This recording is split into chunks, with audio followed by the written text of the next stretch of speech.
নমস্কার বন্ধুরা, চুমকিজ অ্যাডভেঞ্চারের নতুন একটা ব্লগে সকলকে জানাই সুস্বাগতম।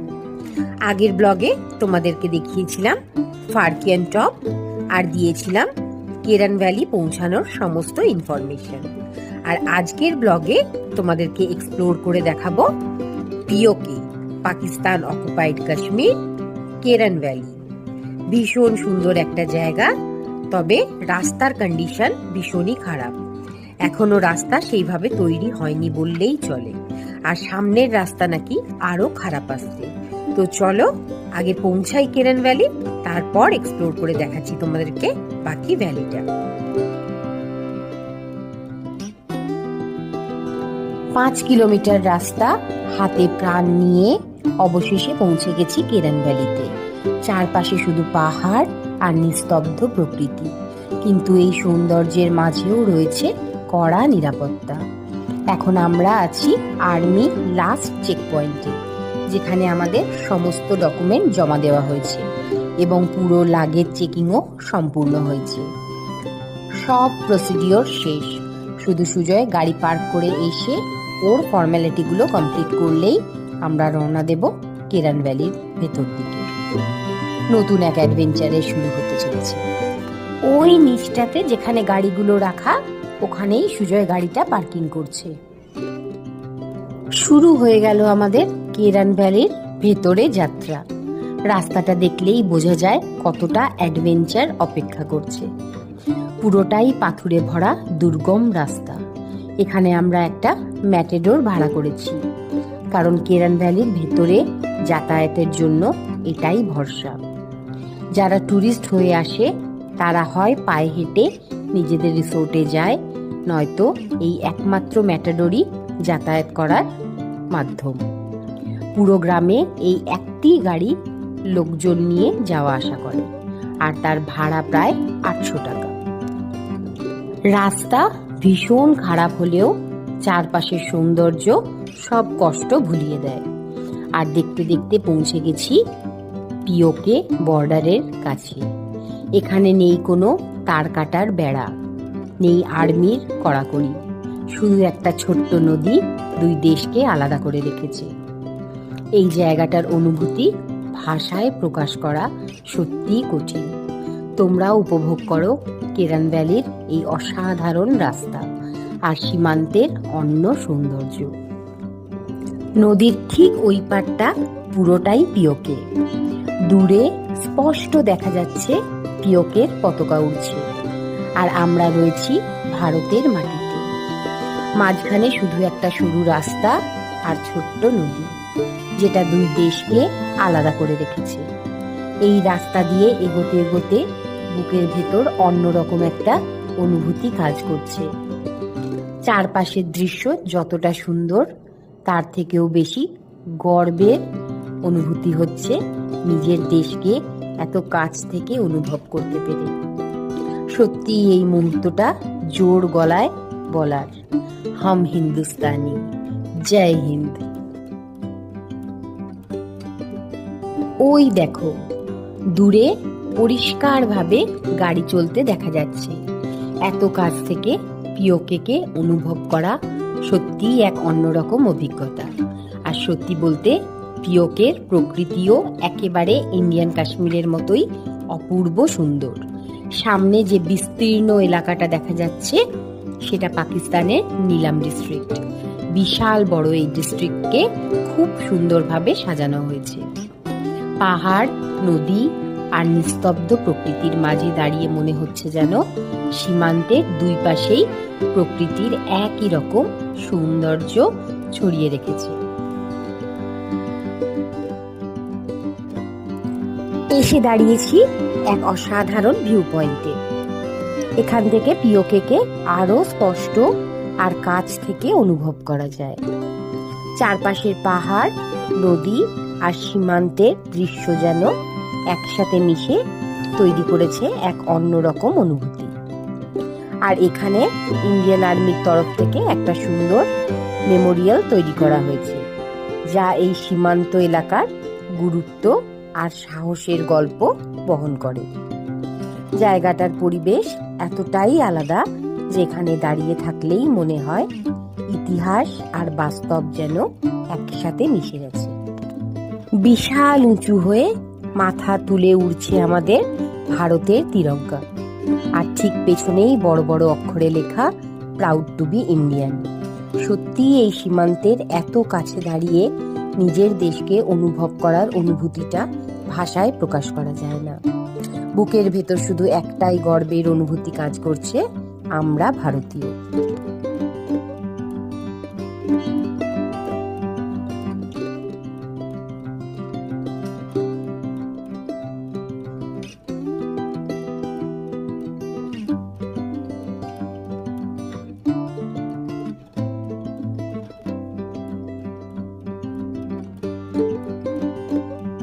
চলো এবার রওনা দেওয়া যাক আজকের রাত্রিবাসের ঠিকানায়। আমাদের আগে থেকে কোনো প্রি বুকিং ছিল না, তবে এখানে আসার পথে দেখা হয়ে গেল এক টেন্ট হাউসের মালিকের সঙ্গে। উনি রাস্তার ধারে দাঁড়িয়ে আমাদের তার গেস্ট হাউস আর টেন্টগুলোর ছবি দেখালেন। চারপাশের সুন্দর পরিবেশ আর থাকার ব্যবস্থা দেখে শেষমেশ ঠিক করলাম আজকের রাতটা কাটাবো এই আদিল টেন্ট সার্ভিসে, মানে কোবরা ভিউ পয়েন্টে। তো চলো পৌঁছে যাই আজকের নতুন ঠিকানা। এই দেখো, এইটা আমাদের হোমস্টেটা। এখানে সেরকম ভাবে ডেভেলপমেন্ট এখনো হয়নি। বড় হোটেল বা বড় রিসোর্ট, যদিও সবাই রিসোর্ট নাম দিয়ে রেখেছে, কিন্তু রিসোর্ট এখনো সেইভাবে হয়নি। কিন্তু দেখো এই দিকটা পাকিস্তান তুলনামূলক কিন্তু অনেকটাই ডেভেলপমেন্ট। আর ওই চূড়া অবধি যতটা চোখ যাচ্ছে পুরোটা পাকিস্তান। এই যে বড় বড় ওদের বিল্ডিং গুলো, এই যে বড় বিল্ডিং গুলো পুরো পাহাড়ের উপরে, আর এইটা পুরোটাই পাকিস্তান। ভাবতেও পারছি না যে এইভাবে এত সাহস নিয়ে ইন্ডিয়ার লাস্ট পয়েন্টে বসে আছি, যেখানে কোনো টুরিস্ট নেই। ইন্ডিয়ান আর্মি ছাড়া এটা কোনোদিনই পসিবল নয়। তবে আমি সবাইকেই একটা কথা বলবো, লোকের কথায় কান না দিয়ে সাহস করে বেরিয়ে আসতে হবে। সর্ব জায়গায় কোনায় কোনায় ইন্ডিয়ান আর্মি, সঙ্গে হেল্প করছে জম্মু কাশ্মীর পুলিশ। যেখানে যে অসুবিধা ওনারা আমাদেরকে সলভ করছেন, একদম সঙ্গে আছেন পদে পদে। এই যে দেখছো কত গর্ব হচ্ছে নিজের দেশের পতাকা দেখে লাস্ট পয়েন্টে দাঁড়িয়ে। এটা হচ্ছে বর্ডার, ইন্ডিয়ান ফ্ল্যাগ। আমাদের যে হোমস্টেটা আছে সেটার নাম হচ্ছে কোবরা ভিউ পয়েন্ট। এই যে Keran valley cobra view point. আর একটা ভালো রিসোর্ট দেখলাম রাস্তার উপর আস্তে আস্তে, কেরান রিসোর্ট। ওটাও তোমরা বুকিং করতে পারো, কিন্তু আজকে আমরা ফোন করলাম, বললো ফুল আছে। অ্যাকচুয়ালি এদের 2 কি 3টে রুম থাকছে একটা হোমস্টেতে। ওইটা কেরান ভ্যালি যেটা আছে ওটা একদম মেইন, যেখান থেকে এন্ট্রি পয়েন্ট হচ্ছে সেইখানে। আর আমরা একদম দেখো এখানেই শেষ, লাস্ট, এটাই লাস্ট। এরপরে আর ওইদিকে যাওয়ার কোনো রাস্তা নেই, পুরোটাই পাহাড়। এই রকম জায়গায় আমরা দাঁড়িয়েছি, শুধু বিউটিটা শুধু চোখ ভরে দেখার। তবে হ্যাঁ, ভীষণ এক্সপার্ট ড্রাইভার না হলে কিন্তু রোডস ভীষণ চ্যালেঞ্জিং। আর লাস্ট 4-5 কিলোমিটার প্রচন্ডই টাফ ড্রাইভ করা। আমাদের একটু হাইট গাড়িটার কম, সেই জন্য আমাদের খুব অসুবিধা হলো আসতে। তো যাদের একটু উঁচু গাড়ি থাকবে তাদের সেইভাবে প্রবলেম হবে না, কিন্তু পাহাড় কিন্তু একদম খাড়াই পাহাড় পার করতে হবে এবং উঠতে হবে। তো খুব এক্সপার্ট ড্রাইভার দরকার। সুজয় আমাদেরকে নিয়ে এসছে, সত্যি আমরা সুজয়ের কাছেও ভীষণ থ্যাঙ্কফুল। এইরকম ভিউ নিজের গাড়িতে এসে দেখো, আনএক্সপেক্টেড। এই দেখো দুজনে বসে বসে ভিউ এনজয় করছে। পালু, এখন ওরা আমাদেরকে কাহওয়া সার্ভ করবে, আমরা এখানে বসে এখন ভিউ এনজয় করব। ঠান্ডা সেরকম খুব একটা নেই, পুরো সুদিং এনভায়রনমেন্ট একটা। আর এই যে এইটার টানে এত দূর আসা, এইদিকে ইন্ডিয়া ওইদিকে পাকিস্তান। ভাবা যায় পাকিস্তানের এত কাছে বসে আছি। গান লাগানো হয়ে গেছে, দারুণ দারুণ ফিল করছি আমরা। কি গো, কেমন ফিল করছো? লাইফ টাইম এক্সপেরিয়েন্স একদম একদম। যারা আসনি তারা অবশ্যই আসো, বিনা ভয়। 8টা চেকিং পয়েন্ট ছিল, একদম সেফলি গাড়ি পার হয়েছে, কোনো চাপ নেই। সব জায়গায় আমাদের এন্ট্রি করা আছে। কালকে ঠিক টাইমে আমাদের এখান থেকে বেরিয়ে যেতে হবে, মানে কোনো কিছুর কোনো প্রবলেম নেই। কোনো লোকের কথায় কান দেওয়ার কোনো দরকার নেই, একদম সাহস করে বেরিয়ে আসতে হবে এই জান্নাতটাকে দেখার জন্য। বিশ্বাস করো, রিয়েলি এটা একটা জান্নাত। দেখো, আনবিলিভেবল। পাকিস্তান দেখছি বসে বসে এইভাবে, ওরাও আমাদের দেখছে অবভিয়াসলি। এই দিকটা ওদের হচ্ছে নিলাম ডিস্ট্রিক্ট, এই ডিস্ট্রিক্টটা ওদের ভালোই ডেভেলপ, ঘর বাড়ি অফিস অনেক কিছুই আছে এখানটাতে।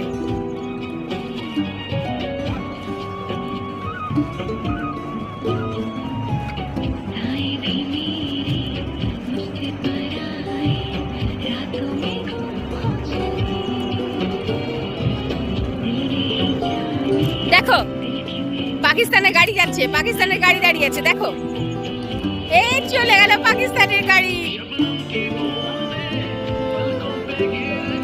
ও মাই গড, ওই দেখো পাকিস্তানের বাস যাচ্ছে।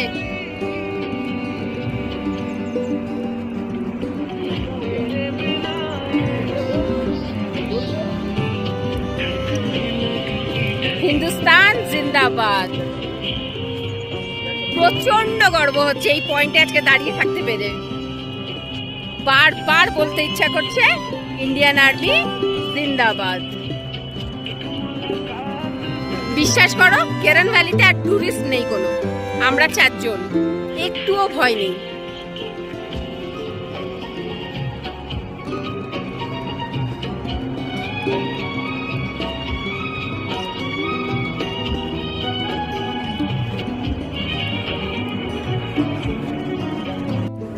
চলো এবার একটু জুম করে দেখি পাকিস্তানের ঘরবাড়ি, রাস্তাঘাট, গাড়ি চলাচল, মানুষের যাতায়াত।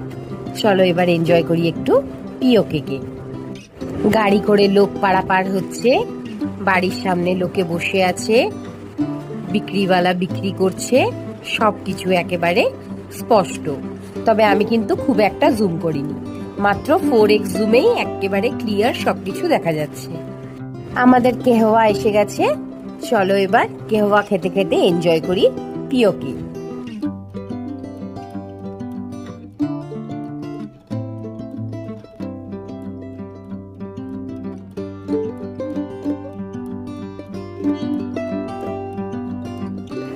লাস্ট পয়েন্ট অফ ইন্ডিয়াতে দাঁড়িয়ে কেহওয়া। চিয়ার্স।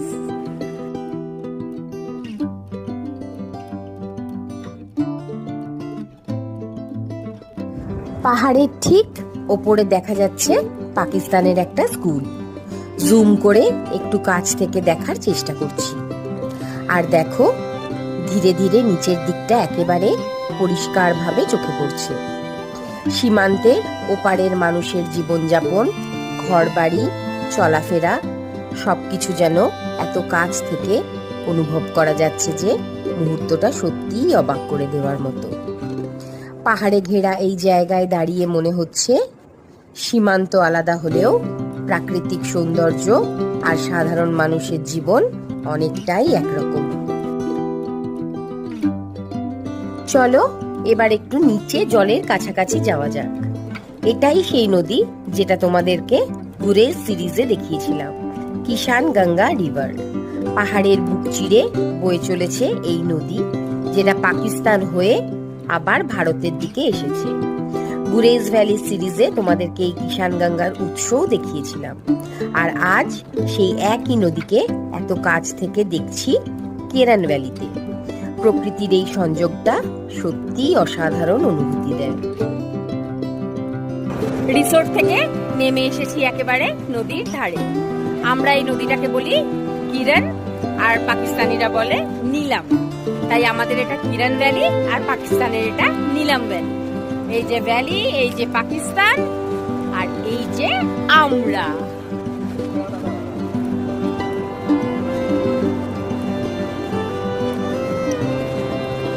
রিসোর্টের যে ভাইরা আছে তারা বলছিল যে সারা রাত যদি আমরা এখানে বসে থাকতে পারি, চাই তাহলে আমরা সারা রাত এখানে বসে থাকতে পারি। এতটাই সেফটি অ্যান্ড সিকিউর এখানটা। আর্মিরা আসবে, চেক করবে, প্যাট্রোলিং করবে, কিন্তু এখানে বসে থাকলে কিচ্ছু বলবে না। মানে এতটাই সেফ জায়গাটা। সবাই ভয় পায় লাস্ট বর্ডারে আসতে, বাট আমি বলবো একেবারে নিশ্চিন্ত। এই দেখো পালু একেবারে কফির কাপ হাতে চলে এসছে নিলাম ভ্যালিতে। এখানে আমরা নেমেছি এখন বিকালবেলায় ফটোশুট করতে।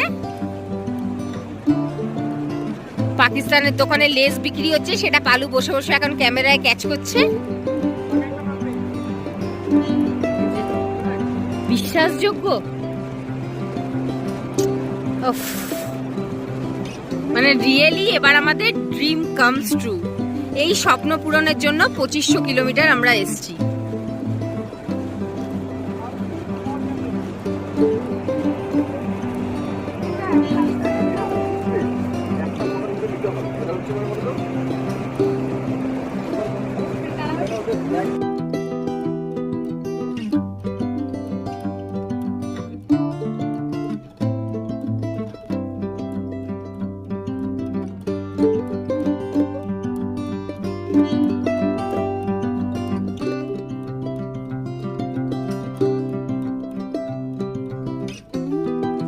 সন্ধে নেমে আসছে ধীরে ধীরে। চলো এবার একটু ঘুরে দেখি কেরান ভিলেজ। পাহাড়ের কোলে লুকিয়ে আছে অনেক ইতিহাস আর অসংখ্য না বলা গল্প। এখানে জীবনটা ভীষণ কঠিন, জনবসতি প্রায় নেই বললেই চলে। আশেপাশে কোনো দোকানপাটও নেই। সামান্য একটা জিনিস আনতেও যেতে হয় 5-6 কিলোমিটার দূরে, সেই আর্মি ক্যাম্পের দিকটায়, যেখানে একটু মানুষের বসতি আছে। বাকি পুরো এলাকাটা যেন পৃথিবী থেকে আলাদা এক নির্জন জগৎ। দেশভাগের সময় এই পিওকে গ্রামের বহু পরিবার একে অপরের থেকে আলাদা হয়ে যায়। কারোর ছেলে মেয়ে রয়ে গেছে ওপারে, কেউ আবার এপারে একা হয়ে গেছে। সেই কষ্টের গল্পগুলো আজও বয়ে বেড়াচ্ছে এই পাহাড় আর নদী। এখানে যখনই সীমান্ত পরিস্থিতি খারাপ হয়, সবার আগে বন্ধ হয়ে যায় টুরিস্টদের প্রবেশ। তাই জীবিকাও খুব অনিশ্চিত। শুধু যেসব বছরে পারমিশন মেলে, তখন গ্রামের মানুষজন টেন্ট লাগিয়ে পর্যটকদের থাকার ব্যবস্থা করে। এটাই তাদের প্রধান রোজগার। কেরান ভ্যালির সৌন্দর্য যতটা মুগ্ধ করে, এখানকার মানুষের জীবন সংগ্রামের গল্প ততটাই মন ভারী করে দেয়। সন্ধে নামা শুরু হয়েছে। দেখো, দেখাই একটা জিনিস। একটা মোবাইলে 6টা 3, একটা মোবাইলে 6টা 33। পাকিস্তান টাইম এখন 6টা 3 আর ইন্ডিয়ান টাইম 6টা 33। 8 ঘন্টার ডিফারেন্স নদীর এপার ওপার। সন্ধে হয়ে গেছে, ওই পারেও সব লাইট জ্বলে গেছে। এদিক থেকে এখন দেখছি আমরা পিওকের নাইট ভিউ। চলো দেখাই তোমাদেরকে পিওকের নাইট ভিউ। আমাদের এই সাইডের কেরান ভ্যালিটা তো এতটা ডেভেলপ নয়, কিন্তু ওদের তো নেলাম ভ্যালি অনেক ডেভেলপ। সমস্ত জায়গায় একেবারে পাহাড়টা পুরো লাইটে চকচক করছে, আর আমাদের এদিকে তুলনামূলক পুরোটাই অন্ধকার। সবাই মিলে বাইরে বসে মুহূর্তগুলো উপভোগ করছি। রুমে ঢুকতে একটুও ইচ্ছে করছে না, কিন্তু রাত বাড়ার সঙ্গে সঙ্গে ঠান্ডাও যেন হু হু করে বেড়েই চলেছে। নদীর দিক থেকে আসা বরফ শীতল হাওয়ায় কান মাথা একেবারে জমে যাচ্ছে। তবুও এই আবহাওয়া, এই আড্ডা আর এই অনুভূতিগুলো ছেড়ে উঠে যেতে মন চাইছে না। সন্ধে নামতেই প্রচন্ড খিদে পেয়ে গেছে।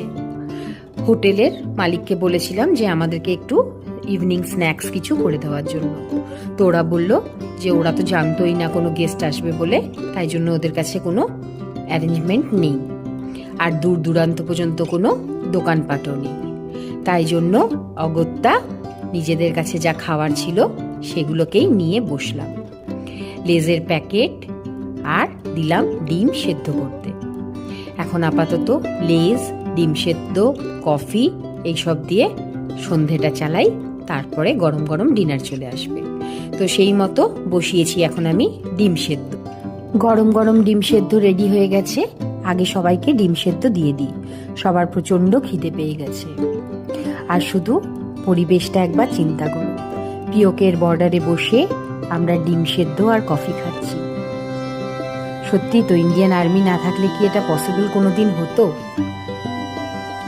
সবার মনে আমাদের একটা অন্যরকম আনন্দ কাজ করছে, কিন্তু থেকে থেকেই আমার মনে একটা ভয় কাজ করছে। আজকে যে 5 কিলোমিটার রাস্তা আমরা পেরিয়ে এসেছি, সেই 5 কিলোমিটার রাস্তা কাল আবার পেরোতে হবে। আর থেকেই শুধু মনে হচ্ছে যে আজকে যেভাবে আমাদের গাড়ি স্কিড করছিল, যেভাবে সুজয় গাড়ি কন্ট্রোল করেছে, কালও যদি এরকম পরিস্থিতি আসে তাহলে আমরা কি করব? আমরা পেরোতে পারবো তো? বারবারই সুজয়কে একটাই প্রশ্ন করছি, আর সুজয় বলছে, তুমি যদি এভাবে কনফিডেন্স লুজ করো তাহলে আমি কি করে গাড়ি চালাবো? জানি না কি আছে কপালে, নিশ্চয়ই মহাদেব আমাদেরকে রক্ষা করবেন, এটাই আশা রাখি। ডিম সেদ্ধ কফি খাওয়ার পর এখন সব বসে আছি, গল্প করছি। এই যে পেছনে এবার কিন্তু ঠান্ডা বেশ লাগছে, প্রচন্ড হাওয়া দিচ্ছে, কিন্তু রুমে ঢুকতে মোটেই ইচ্ছা করছে না। তাই জন্য আমরা এখানেই বসেছি। আর যে হোমস্টেটাতে আছি সেখান থেকে ওরা গান চালিয়ে দিয়েছে, এখানেই নাচানাচি করছি। আমাদের হোটেলটাতে আরও 2টো রুম ফুল হলো, ওরা আরও লোক এসছে এখন দেখলাম। যাক, একটু শান্তিও হলো দেখে, কারণ একদম কোনাতে একা একা বসেছিলাম, সেটাও ঠিক লাগছিল না। যাক, 2টো টুরিস্ট দেখে আরও ভালো লাগলো। ওরা তবে লোকাল, ওরা কাশ্মীরের লোকাল। আর তাদেরকেও আমরা ডিম সেদ্ধ কফি টফি খাওয়ালাম। এখন দোস্তি হয়ে গেছে আমাদের, এনজয় করছি সবাই মিলে। আর এই দেখো,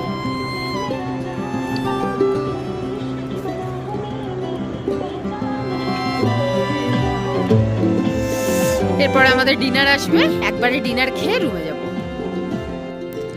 আমাদের হোটেল থেকেই একটা বনফায়ারের অ্যারেঞ্জমেন্ট করা হয়েছে। একেবারে পিওকের বর্ডারে বসে বনফায়ার এনজয় করছি, দারুণ অনুভূতি। তবে সঙ্গে আরও কিছু লোকালসরা এসে জড়ো হয়েছে। ওরা নাকি প্রায় এখানে আসে, আমাদের এই হোটেলে চা ফা খায়, মানে বন্ধুত্ব হয়ে গেছে আর কি। সন্ধেবেলাটা এনজয় করে, তারপর আবার ঘরে ফিরে যায়। এখানে তো বসতি খুবই কম, একদম মেন যে জায়গাটা সেখান থেকেই ওরা এসেছে বলল, অনেকটা রাস্তা হেঁটে। যাই হোক, সবাই মিলে এখন বেশ আমরা গল্প টল্প করছি, ওদের লাইফস্টাইল, ওদের পড়াশোনা সব কিছুই এখন আমরা জানছি, বেশ ভালো লাগছে। গরম গরম ডিনার একেবারে রেডি হয়ে গেছে, ডাক পড়েছে ডিনারের। ডিনারে আমরা বলে দিয়েছিলাম একদম সিম্পল খাবার রাখতে, তাই জন্য ওরা করেছে মুসুর ডাল, ভাত, রুটি, স্যালাড আর চিকেন। একদম জমিয়ে খাওয়া দাওয়া, আর তার মধ্যে ঠান্ডাটাও পড়েছে একেবারে জাঁকিয়ে। ভীষণ ভালো লাগছে এই গরম গরম ডিনারটা এনজয় করতে। চলো, ডিনার শেষ, এবার রুমে ঢুকি। ব্লগটা তাহলে আজকে এখানেই শেষ করছি। ভিডিওটা ভালো লাগলে একটা লাইক, শেয়ার, কমেন্ট করো। আর হ্যাঁ, সাবস্ক্রাইব আর বেল আইকনটা প্রেস করতে ভুলো না কিন্তু। খুব তাড়াতাড়ি ফিরবো কাশ্মীর সিরিজের অন্য ব্লগে। সবাই ভালো থেকো, সুস্থ থেকো, আর আমার ব্লগগুলো দেখতে থেকো। টাটা।